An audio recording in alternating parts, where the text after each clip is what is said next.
E aí, nono ano, certinho, segunda etapa das correções, segunda videoaula. Vamos lá para o CA, página 11, que já mostra ali um mapinha, né? Eurásia, ok? Europa e Ásia. Olhando ali, dá uma analisada. E vamos para a página 12, que fala bem assim, ó, sobre o ponto de vista físico, Europa e Ásia formam um único continente, a Eurásia, ponto de vista físico. Que critério divide ambas as partes de modo a constituírem dois continentes, Europa e Ásia? Que critérios, pessoal?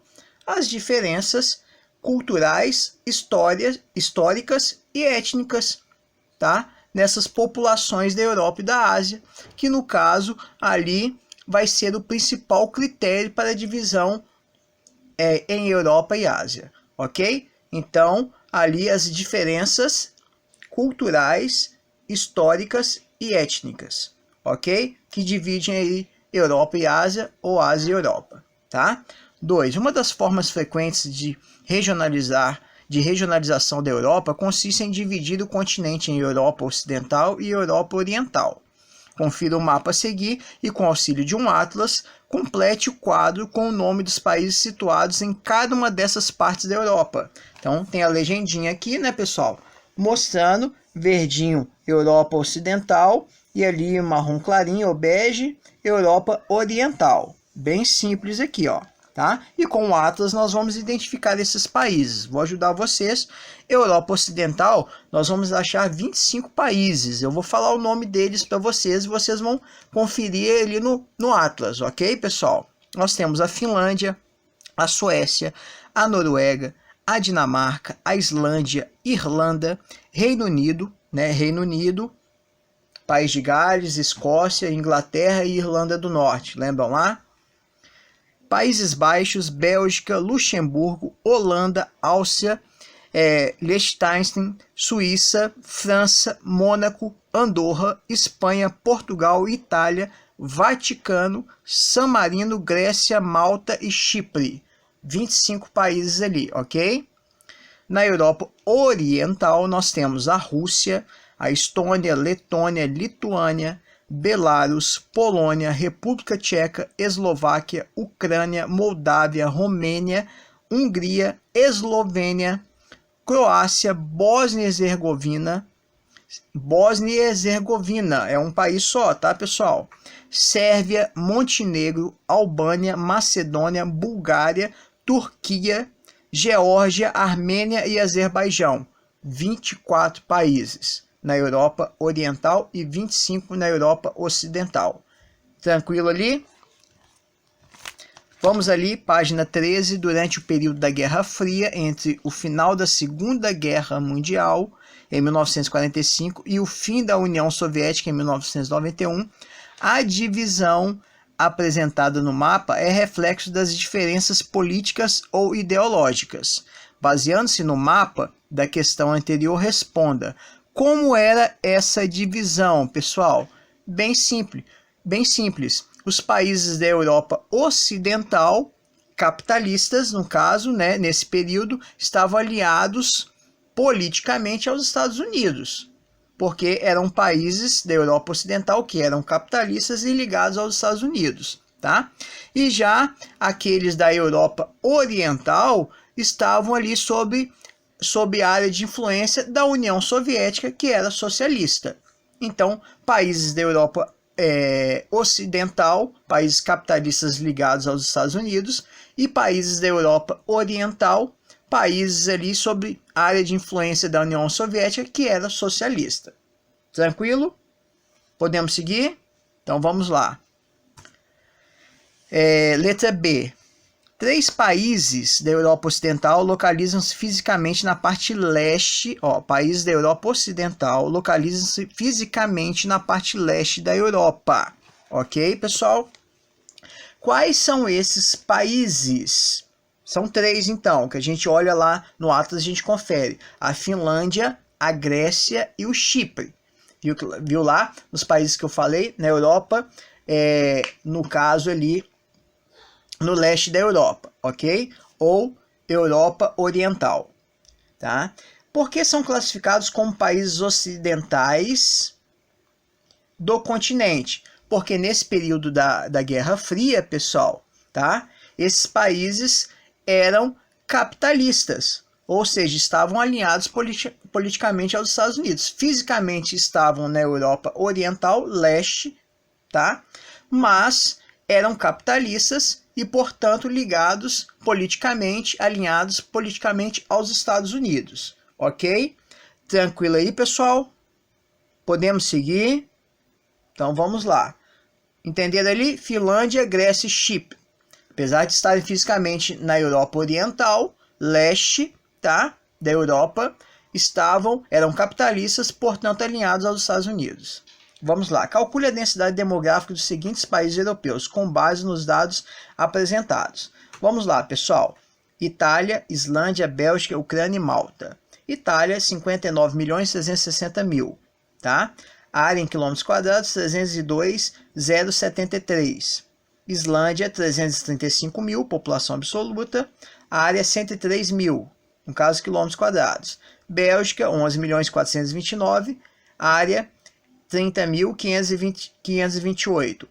Ucrânia, 44.223.000, a população absoluta, área 603.500 km². E Malta, 431.000, a população, área 315 km². Ok? Tranquilo?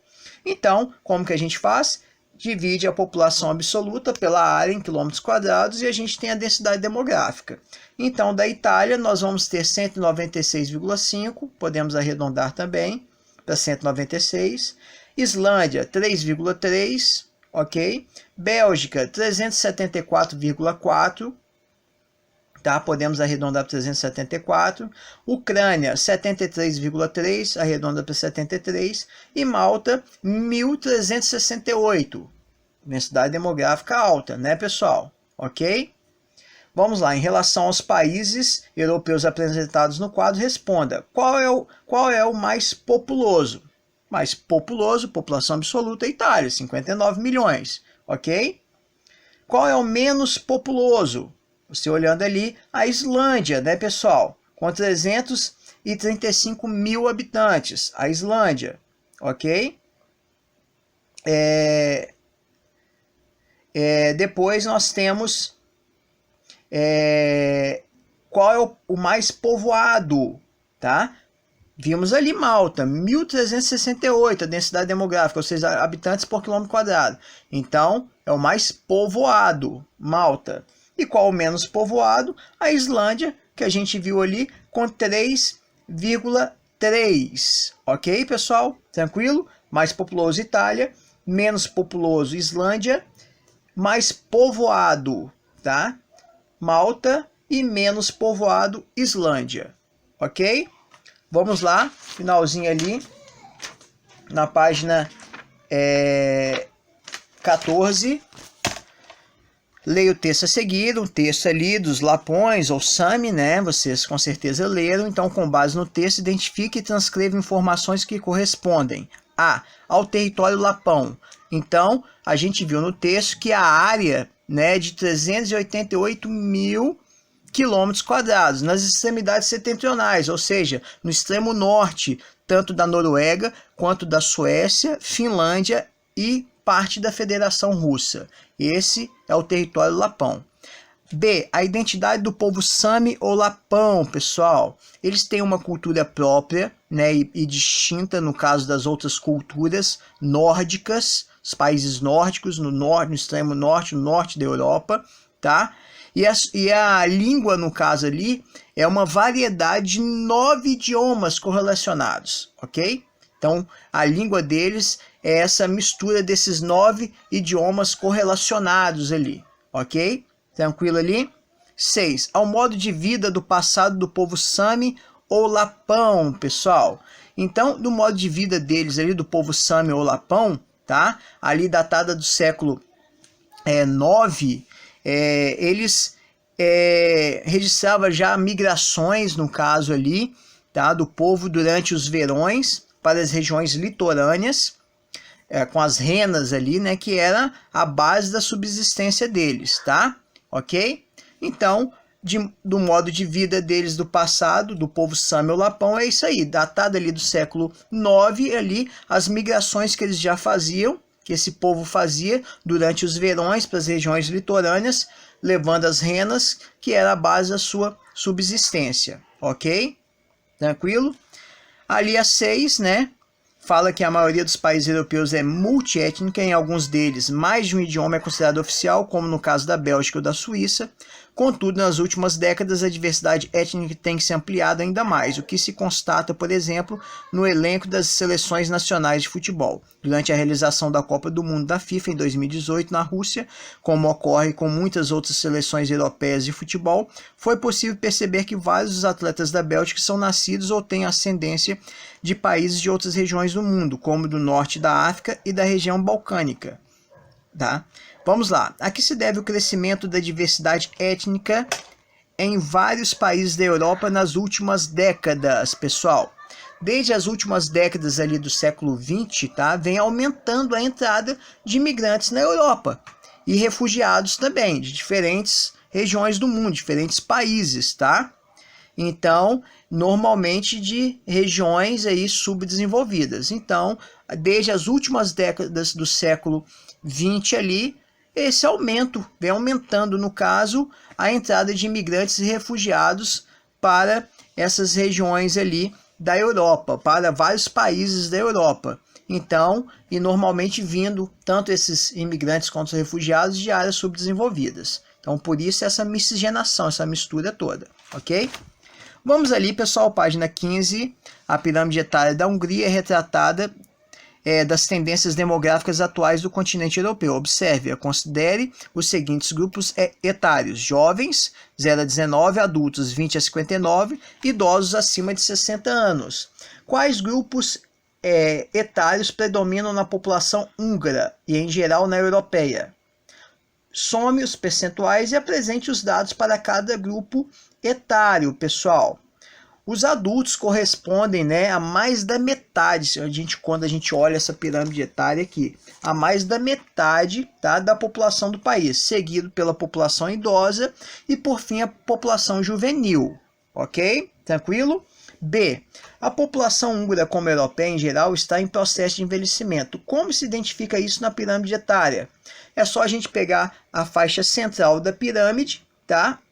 Em que estão os adultos, quando a gente olha ali na pirâmide, e mesmo no início do grupo da população idosa. A largura do gráfico aqui, ó, tá, pessoal? A largura do gráfico, ó, no meio, população de adultos e idosos, no caso, a largura do gráfico ali é maior, o que significa uma maior quantidade de pessoas. Então, tanto de adultos, quanto também ali da população idosa. O que se pode inferir sobre a taxa de natalidade da Hungria? Simples. Ela é baixa, tá, pessoal? É uma taxa de natalidade baixa. Porque a gente vê a base da pirâmide, ali onde nós temos, no caso, jovens e crianças também, né? E jovens de 0 a 19, na faixa considerado jovens de 0 a 19, no caso da pirâmide etária, a gente vê ela menor, mais estreita, tá? Observe que, de um modo geral, até o grupo com cerca de 60 anos de idade, há uma certa simetria na pirâmide etária entre as populações masculina e feminina. Porém, confira o que ocorre no conjunto etário constituído por idosos e idosas. O que você constatou? Que a gente constata que entre os húngaros ali, há mais mulheres do que homens, no caso acima de 60 anos, tá, pessoal? E a população feminina acima de 80 anos, na pirâmide, você olhando na pirâmide ali, representa mais do que o dobro da masculina. Então é o que a gente vê aqui, ok? E ali, que tipo de planejamento o governo desses países e de outros com características demográficas semelhantes deve fazer para prevenir futuros problemas econômicos e sociais, pessoal? Então, claro que os governos têm que prestar atenção na questão da boa administração da previdência social, investir em infraestrutura para esses idosos, tá, em relação à população idosa, tá? E agora, em termos econômicos, tá, pessoal? No caso ali, permitir, né, a entrada de imigrantes jovens para suprir essa necessidade, né, da população economicamente ativa, e também, no caso ali, pessoal, incentivar aí um aumento da taxa de natalidade, para que os casais tenham mais filhos, ok? Para ter essa população economicamente ativa e fazer movimentar a economia, ok? Em relação aos idosos, uma melhor infraestrutura, um cuidado com a previdência social, ok? No caso das aposentadorias, tudo isso aí, programas de saúde e tudo mais. Beleza, pessoal? Tranquilo ali? E por último, leia a afirmação a seguir. 3 de cada 4 trabalhadores rurais europeus têm mais de 45 anos de idade. Como o governo dos países europeus considera a situação apresentada nessa afirmação? Por quê? Há uma preocupação, né, pessoal? Porque a população jovem para trabalhar na agricultura está diminuindo. O interesse está diminuindo, até mesmo das populações tradicionais, rurais, tá? Então é uma grande preocupação. Agora, por quê? Porque o futuro da agricultura e da própria economia europeia depende também dessa população, uma população que trabalha na agricultura, ok? Tranquilo aí, pessoal? Beleza? Essa foi a 8 ali da página 15 e aí finalizamos aqui. Um grande abraço, até a próxima e se cuidem aí.